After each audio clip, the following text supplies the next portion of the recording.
Yan, dito ako. Ito, bakante. Yan, bakante. Pwede siguro si Joy. Pero kanina, Oliver, tabi kami dyan.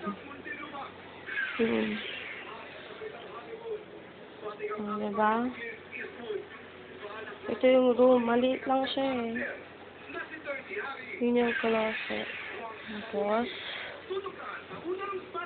yan mga, ito yung bathroom.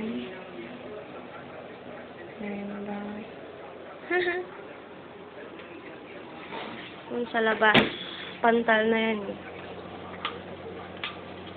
Pantal na yun eh. Yung PLDT na yung sa tapat.